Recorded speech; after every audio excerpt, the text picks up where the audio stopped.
response video to Rants with the Undead God, whatever that means.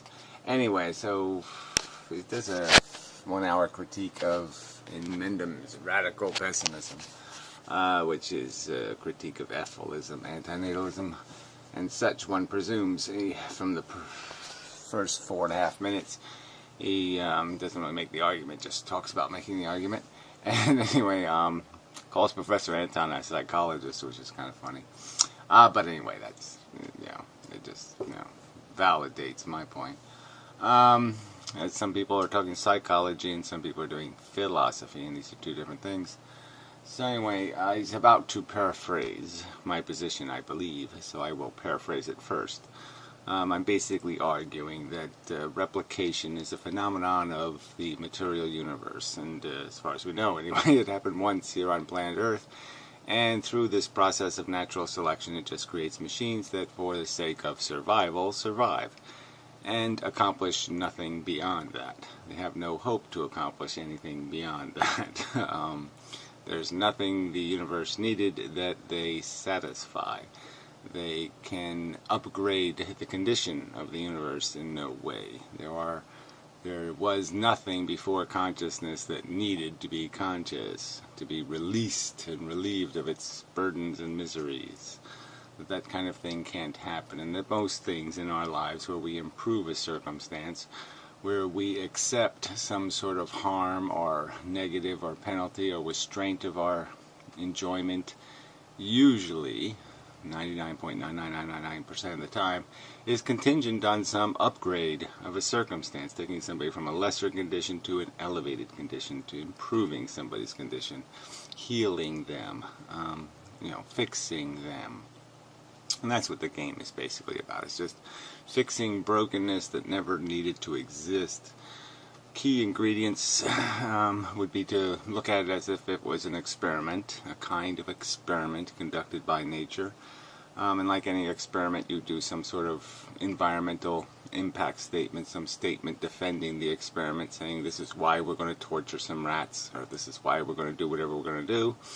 And you have some explanation. Well, such an impact statement couldn't be written for life because it produces nothing of value, and it creates a bunch of vulnerable and harmable instruments in the process. So it creates a problem that needs a cure rather than curing a problem that needs a cure. And key concepts missing from the gameplay, so if we can metaphor it as a game now, would be consent and fairness. These are like the most important things. Any game you play, anything you do, consent and fairness. This is a smart or intelligent or informed brain says, yes, these are necessary components. If you don't have fairness and consent, you don't have a justifiable game. And you can't create those things in this environment of this replicating molecule that creates a deprivation, creates a problem within the sentient feeling thing, a problem in need of resolution. It creates deprivations and inadequacies and insufficiencies and wants and needs and desires and passions that need resolution. And so it's self-satisfying and not satisfying anything beyond self, and therefore should not be perpetuated as an experiment because it has no hope of producing anything of true, real, substantial value, and only has opportunity to leave a bunch of harm, torture, suffering, and misery unresolved and unpaid for by anything of compensating value. There. All right. Now your turn. So Inmendham's unfriends in terms of premises and a conclusion here. He's not really so logical with his arguments. It's more about rhetoric and analogies and so on. Well, you're bald and four-eyed. Please. Oh, I mean, come on. This is how you're going to start your more disciplined argument, is with just a grotesque ad hominem attack? Brilliant. But there is sort of an implicit argument here, and I share its... There's a bunch of implicit arguments. Come on. Consumption, reproduction, cannibalism, addiction. Yeah, none of those words are good words. And I don't think you're going to add any others that aren't mystical and magical and hopeful and made out of gummy bears. So have at it, buddy. Some of the premises, if they're put a bit differently, but I just don't think the anti-natalist conclusion follows. So the three premises I'll sort of go into are the difference between intelligence and nature, and then there's the way he explains nature, specifically evolutionary life. He called it the game, and he talks about the...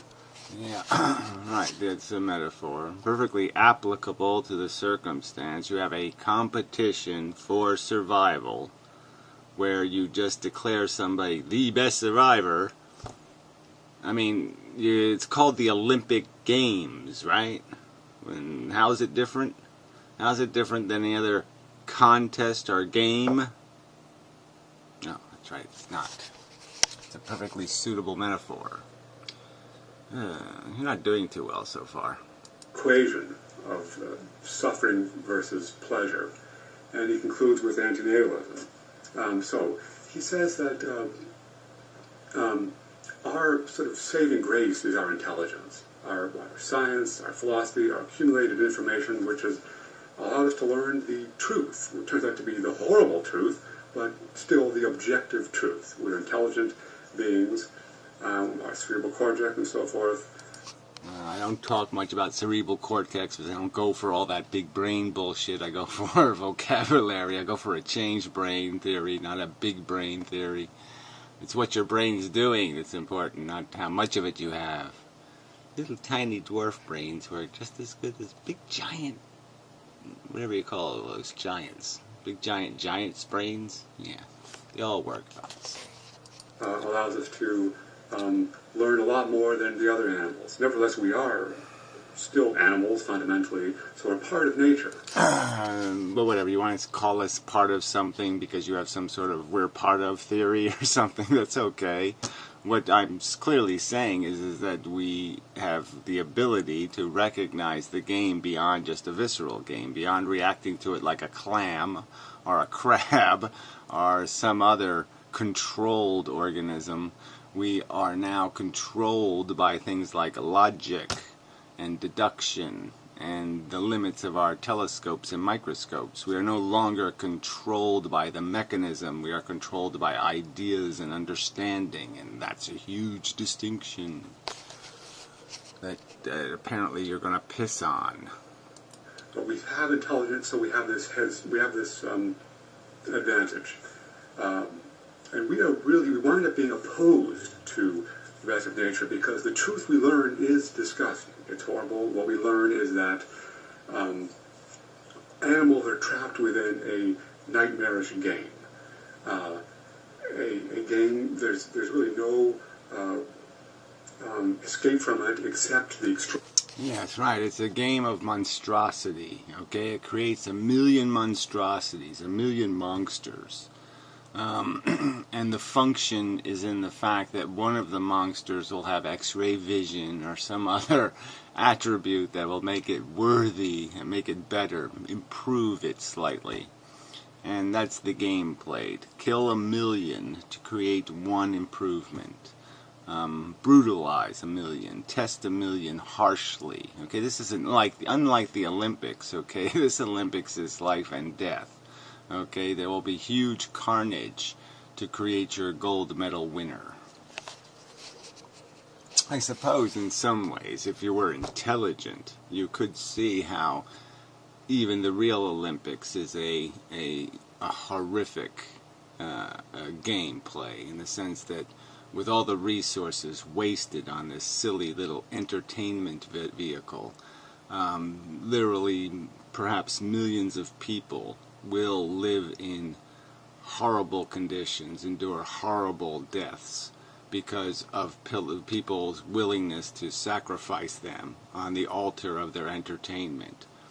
So in a way, the Olympics may be just as horrible as the reality I'm comparing it to.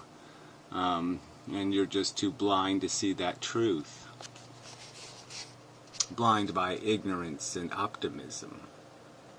Silly little happy person. Dream, which is basically suicide, that's antinatalism, destroy all life.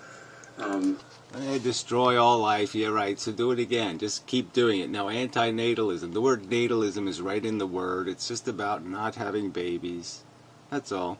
Yes, life itself will have to go, but again, that can go in, humane ways or inhumane ways, and intelligent people can figure out the difference. That's not just about the look on something's face or some other kind of thing. There's a biological function to death or sterilization or lots of different modalities to get to the end.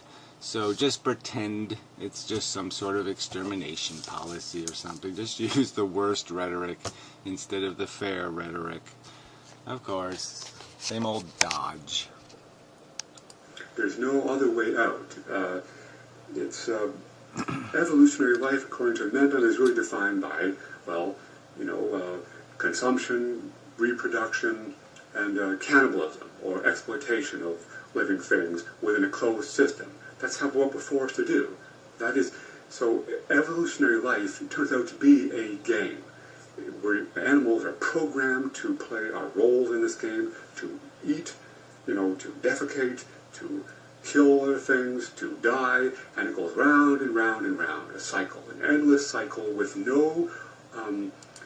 a cycle of overt, unfair violence.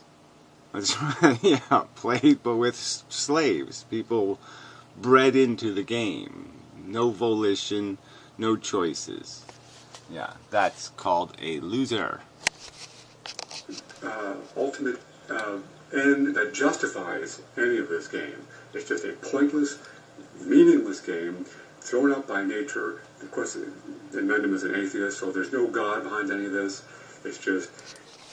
You're not an atheist? You mean I'm wasting my time on some loopy-doo? What 1,000 or 2,000 or 10,000-year-old silly story do you believe in? Hansel and Gretel? Ah, is that your favorite? Hansel and Gretel, the wicked witch is coming to get you? She's actually a good witch, right? She just made gingerbread or something, right? I don't know. Within nature, in some places at least, on our planets, certainly there's life that evolves, and it's a programmed... yeah, well, it's even less than programmed, though, right? I mean, it's just circumstantially event-driven. Asteroid hits, kills off the dominant creatures, some new monstrosities grow out of the corpses kind of idea. Just hit-or-missy kind of nonsense. So in that sense, yes, everything is predetermined, but there is no program in some sort of rational programming sense. Some of the natural selection doesn't even have a good competition in it. I mean, getting hit with the asteroid shouldn't decide who wins the gold medal at the Olympics, right? If some guy gets hit with a little asteroid, I mean, we'd be like, oh, fuck, that's not fair. I mean, that's not part of the game. Getting hit by an asteroid, I mean, that, breaks the game, doesn't it?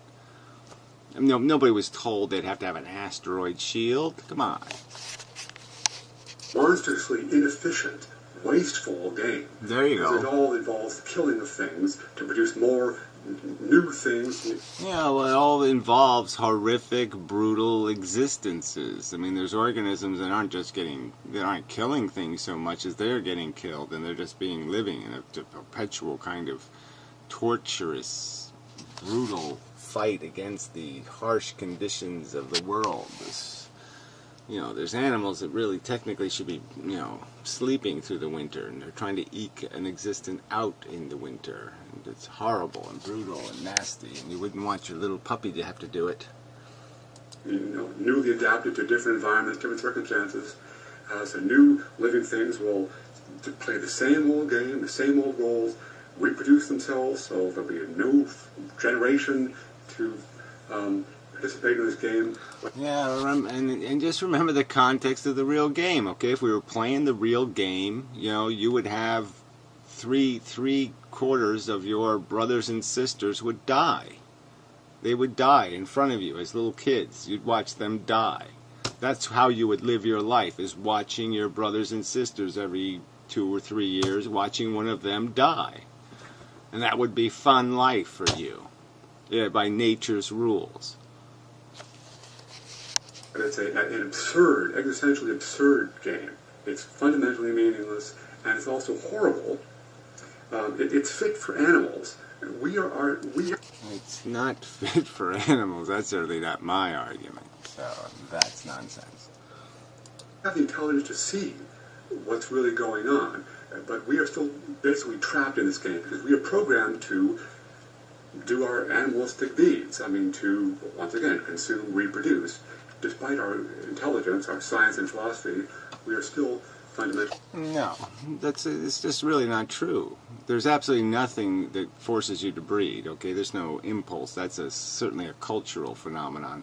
So once you have the intelligence to recognize it as something not useful and not purposeful, there's nothing really going to compel the average male on his own without some sort of name, ego crap or something, like I have to carry on the name, or I have to, some sort of that kind of crap. It's the only kind of crap they're going to find use in reproducing. Most of the animals in nature, all of the animals in nature, don't intend to reproduce. They intend to have sex.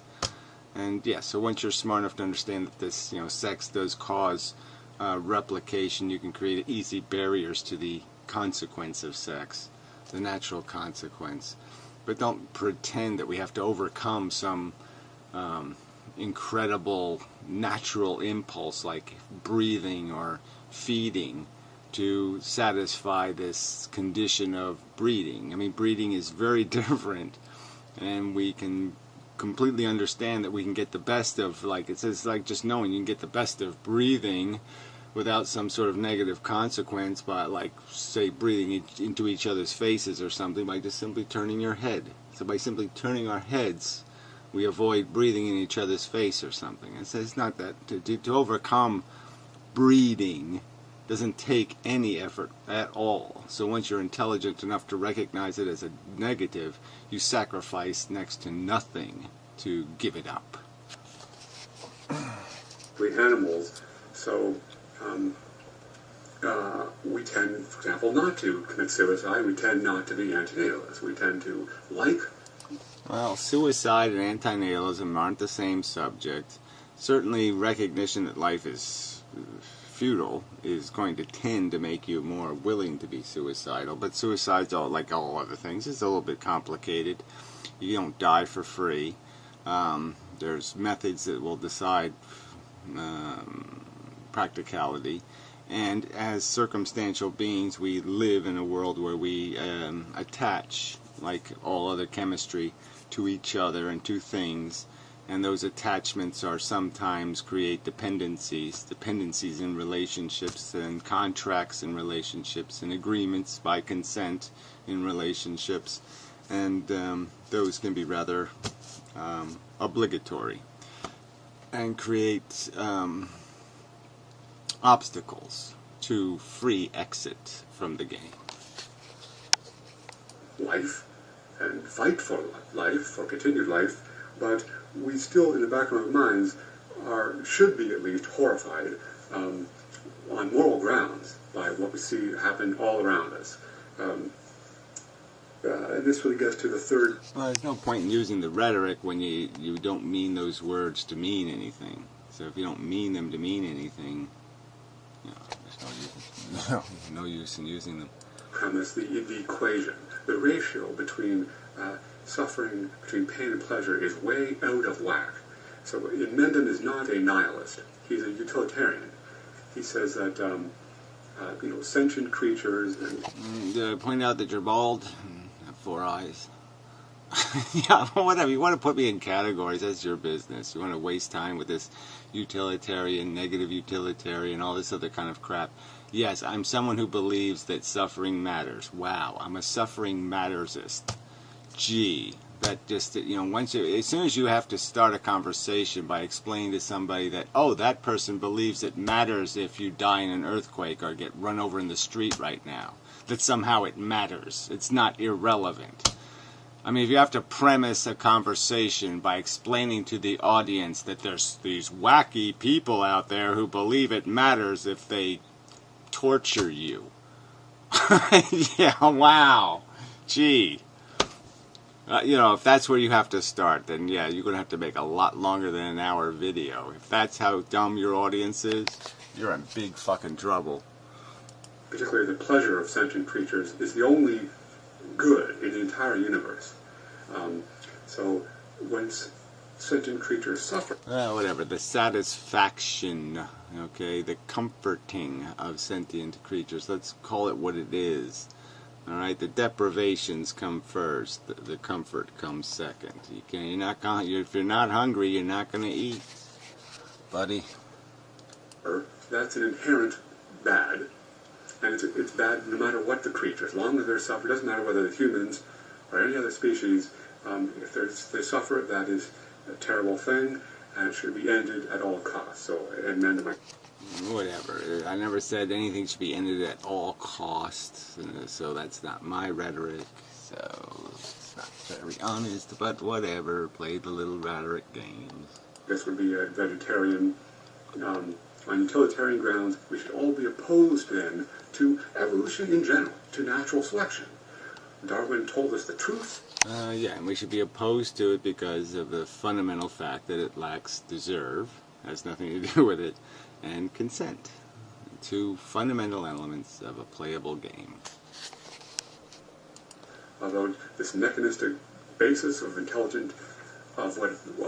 design of organisms, there's no God involved. It's just a ground-up physical affair, and it's a game that's playing out, but it involves all sorts of suffering.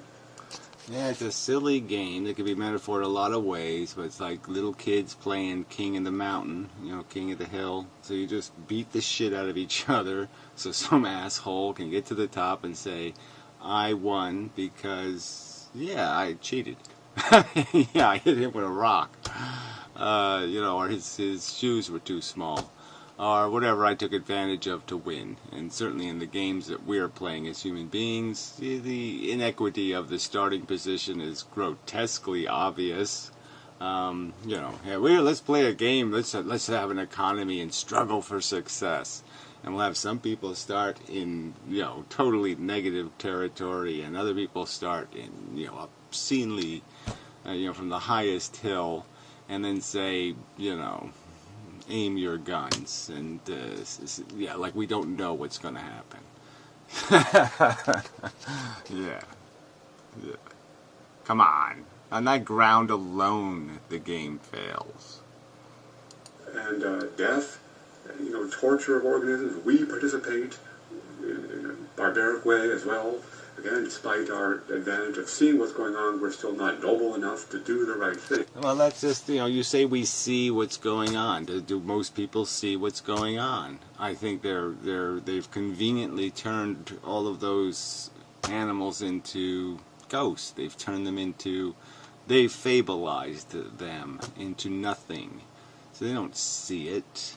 They don't spend any time contemplating it or wondering about it, the mass of it, the 500 million years of organisms ripping each other's skins off and the blood flowing into the oceans and all of that kind of stuff. They haven't done any of that.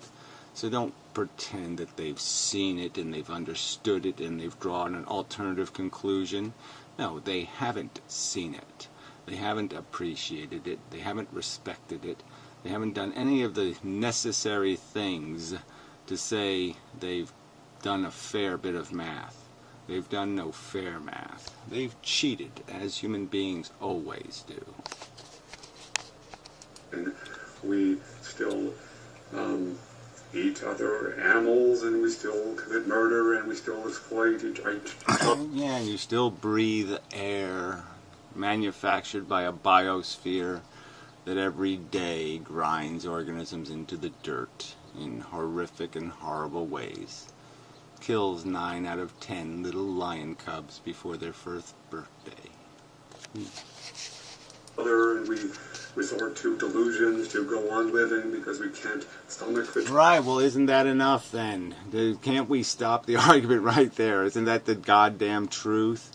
That's right, people resort to silly fables and silly narratives and silly stories about their purpose and their accomplishment that are all made out of complete bullshit to justify it. And that's all they're doing. They're hungry and they're feeding, and they don't want to analyze the function. Because they know if they did, they'd have to recognize they were losers. Truth. We ignore Inmendham's videos, for example, and we just go on living with our delusions and our myths because we are despicable worms, really. I mean, I'll just give you some of the Inmendham's metaphors here. The game, so he compares it to a trap or a maze or a lottery or a gladiator ring. This is some great images here. For example, chess, for example. So so let's just wait on his great explanation about how any one of those metaphors aren't applicable.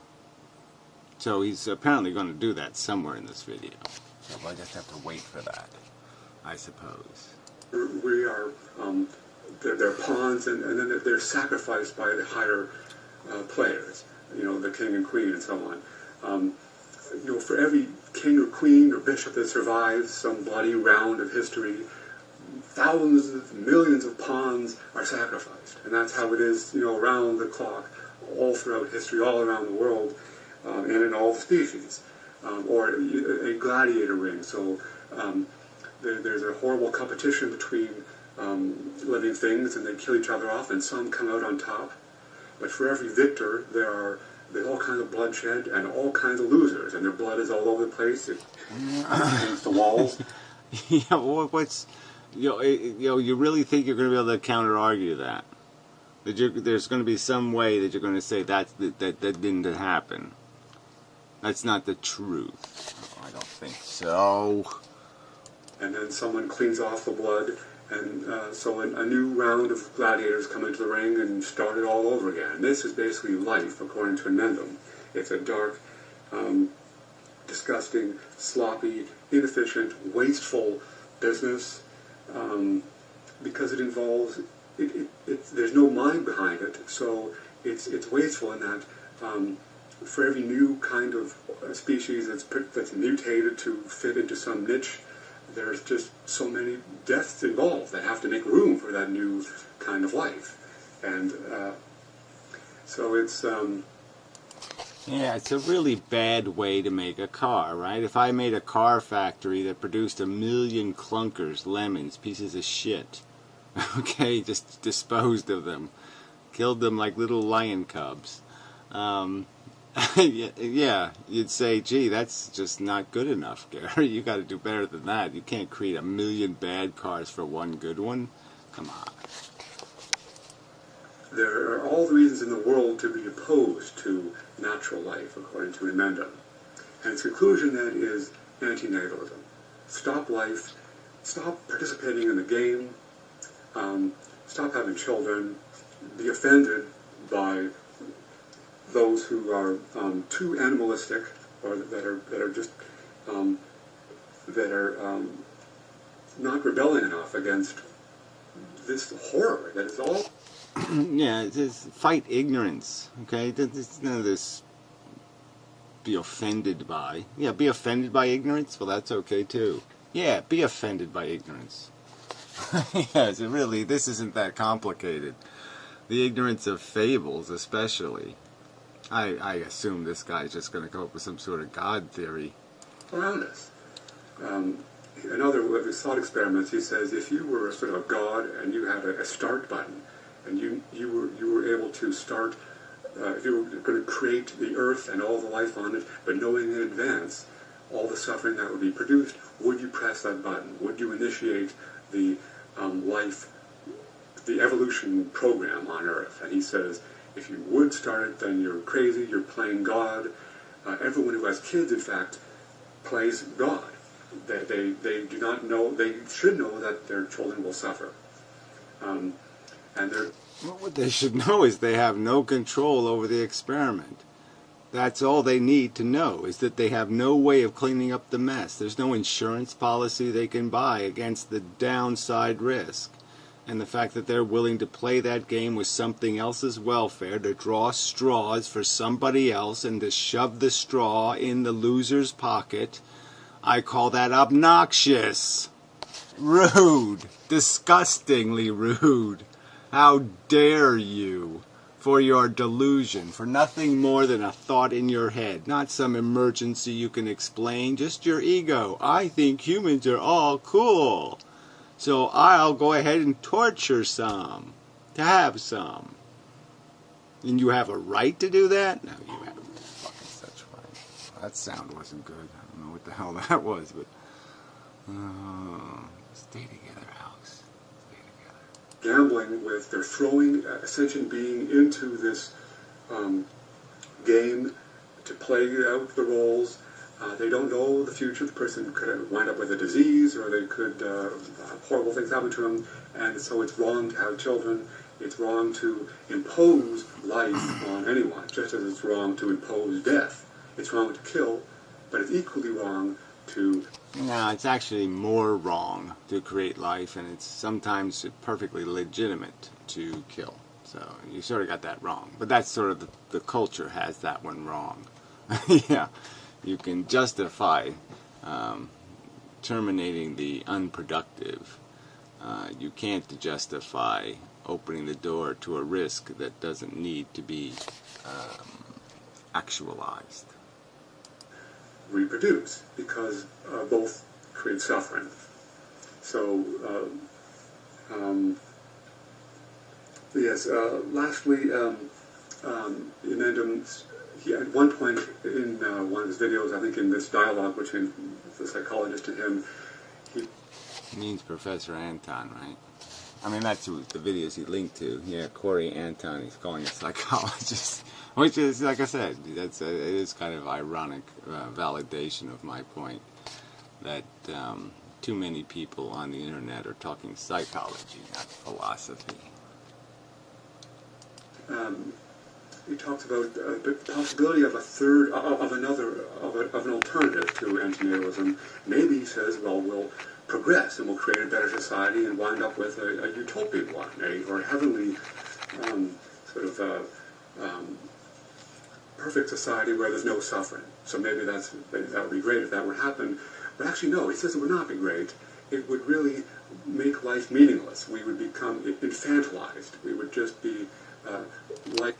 Well, whatever. It's we're not going to get there, so it's sort of irrelevant to the conversation. But yeah, it does create the dilemma of the starving man in the desert thing. The fact that, sometimes you need the negative to have any appreciation for the positive, that the positive loses all its value if you're too close to it already. Okay? If the plateau and the peak are at the same level, we do feed on always looking up. That's part of the game. And once you take that away, you might be in trouble. Might be in no game to play. It would be meaningless if there were only pain. I mean, you couldn't even really distinguish pain if there was no such thing. There would only be pleasure, but you couldn't distinguish that. You wouldn't understand what sort of pleasure is if there were no pain to contrast with it. So he's opposed to this sort of faith in science and technology to and philosophy and just intelligence to produce a better society. He says that's very unlikely also because another of his premises, he's a determinist. So there's no such thing as free will. We are programmed, and so it's not a matter of convincing people of the truth, according to him. I mean, you might say to Inmendham, well... So, he's a determinist. I mean, the way he said that, so this guy's not a determinist? I mean, come on. What is you then? What are you then? Yeah, come on. You're not going to disappoint me completely, are you? And be just a silly person altogether? If we can be intelligent, maybe we can just learn the truth of things and figure out some way out of it. But he says, no, it's really a matter of power versus power. This, I think, why Inmendham often sort of shouts in the video. He's not really trying to convince you with logic or reason because he thinks we're all animals. Oh, fuck you. There's plenty of logic and reason. I've gone through tons of videos, slow, lethargically going through all this crap. Why Inmendham yells sometimes is because, guess what? You motherfuckers are sadistic, torturing bastards, okay? You're hurting things, and that makes me goddamn fucking mad. That's why I yell sometimes, is because I'm mad. I'm angry. You fucking suck. You're not irrelevant, you're not meaningless, you're not any of that stuff. You're destructive, dangerous, malicious monsters. That's right, you're little fucking animal squisher and squashers and killers and harmers. And so I get fucking angry. Piece of shit. That are programmed. So he's just trying to... They're liars, too. The force of his volume or the force of his images to... Yeah, right. Images. Mentally described images. Verbally described images. I haven't overtly shoved it in your face, asshole. So lie some more. Now you're just starting to be a liar. To instruct us in what we should be doing. But there's no free will. There's programs. There's genetic program. There's our pleasure conditioning that we've gone through, our experience, our environment, and yeah, well, you're no way you're going to get out of that one. So that's why a utopian society is unlikely, because we are still, when we sort of think in utilitarian or moral terms, we're going against our genetic programming. We're going against, we're being counterproductive, we're being subversive we're supposed to be playing the evolutionary game. That's the role of life on Earth. That's not my argument. I'm just saying that the game, okay, is unplayable without the motivating forces. Now, if you can't understand that you have to create the hunger for there to be a game, then I don't know what I can do for you. But yeah, you have to create some reason why people need to be the winner of Monopoly before you can play Monopoly. Somebody has to want to win for you to waste the 4 hours. That's what the genes want us to do. So if we go about creating our own society when we're no longer maybe reproducing, or we're no longer thinking, we're not doing what the genes want us to do, we're sort of doing our own thing, playing our own game, that is unlikely to happen because it's just the natural forces arrayed against us are too strong, according to Inmendham. Yeah, well, what would your own game be?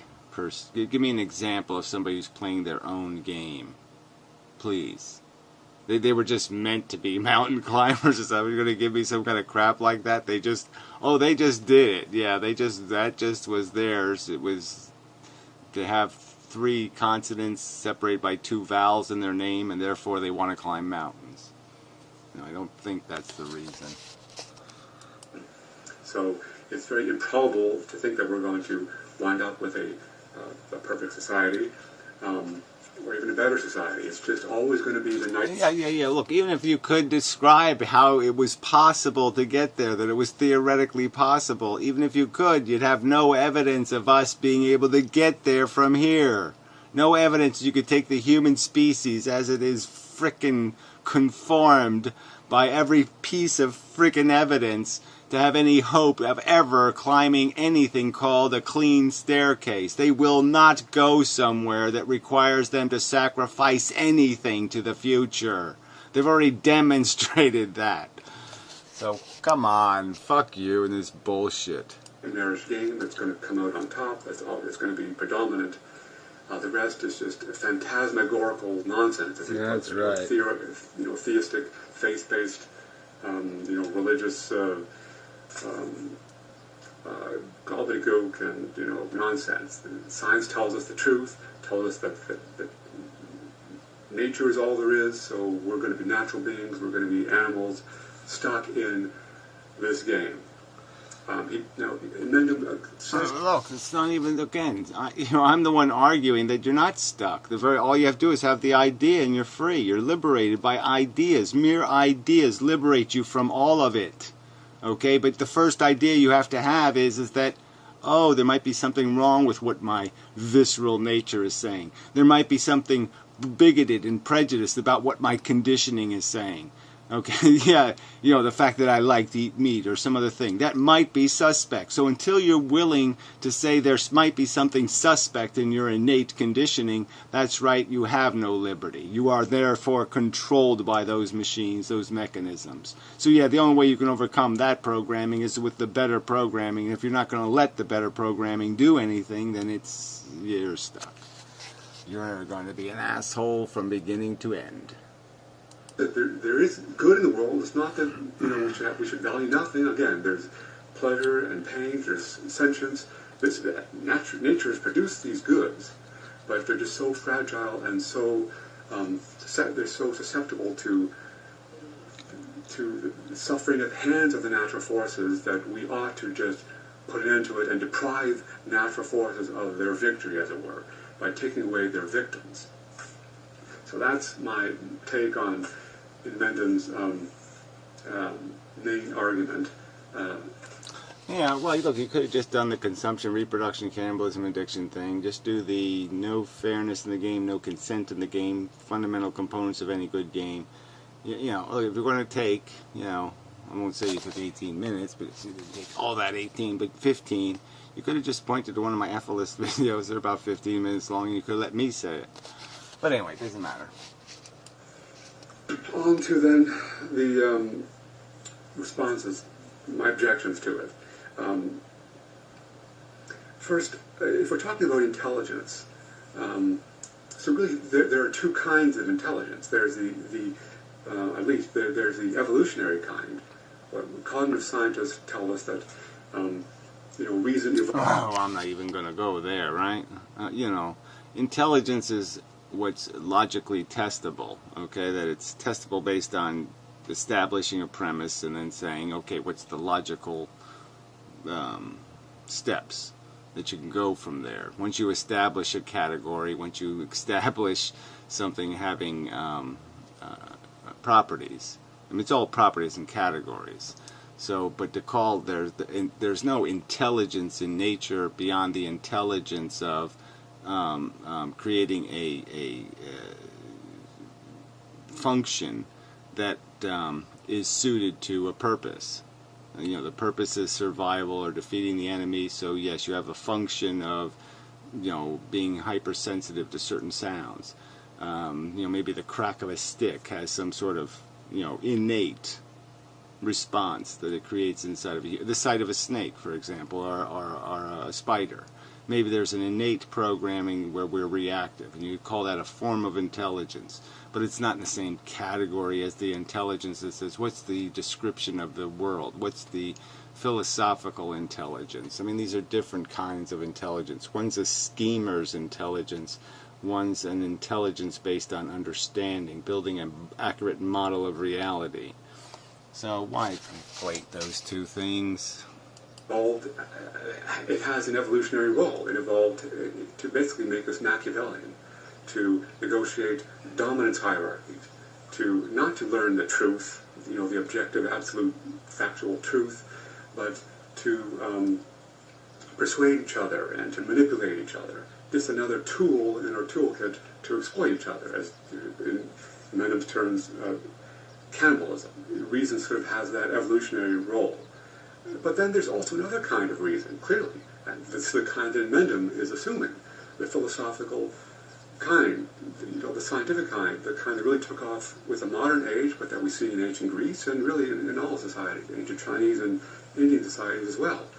The search for the objective truth, no matter what, the subversive kind of knowledge that we have, the kind that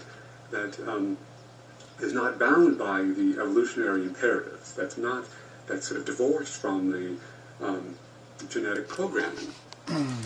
Yeah, right. The Earth isn't flat kind. The God doesn't exist kind. The free will is an illusion kind. Yeah, right. Exactly. You can call this maybe the humanitarian intelligence, or at any rate, it's not the animalistic kind. It's the kind that really seems to make us people and not just animals. And it's sort of, I'm trying to get at what seems clear here, which is that. Now, what makes us people is personality crap, which is psychobabble crap, which is built out of a lot of false and fake things like love and attachments that are full of bigotries. You only love people of the right color. Come on, get real. Inmendham has to assume this kind of truth, this kind of intelligence, this higher kind of knowledge. What's this word assume? You assume? Oh, you assume that the universe is a real thing and that it can be described in terms of its function. Yeah, that's right.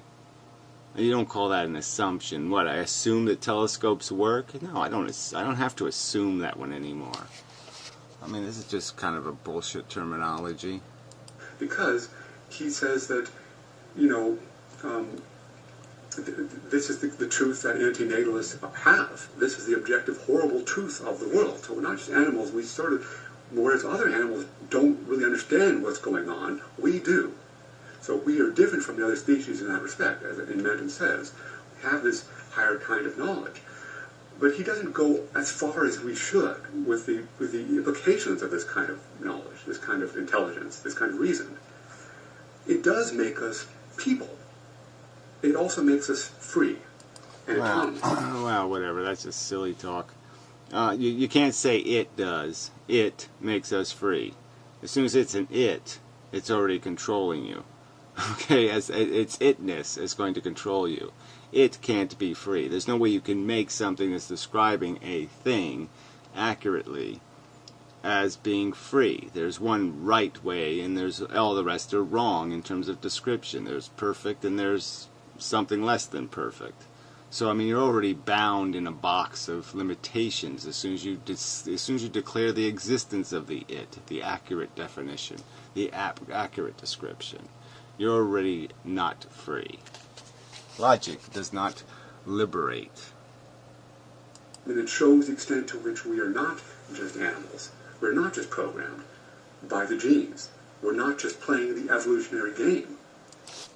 Right, and then if you're playing the logic game, I mean, I can't make it any clearer, right? You either play the game based on logic or you play the game based on what you're hungry for.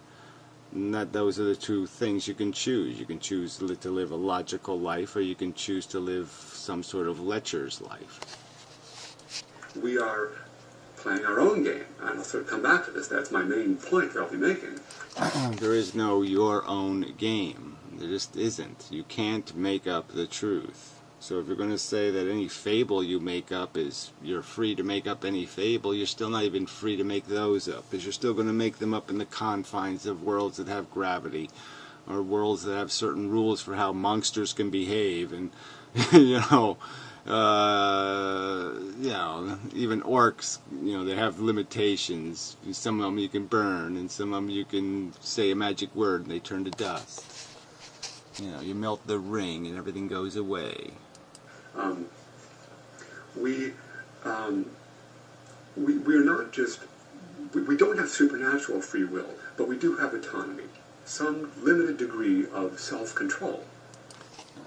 Again, self, by what control? What controls yourself? You're saying that if I know the world is not flat, that I still have to self-control myself not to walk off the edge or something, or that I could still walk off the edge, or how can I, once you understand something to be different, you understand its reality, you can't undo that understanding. It controls you and confines you and limits you. Once you have some kind of ethical understanding, there's no freedom. You don't have the freedom to do the wrong thing. That's bullshit. Well, it's probably a good time to end, so I'll be back.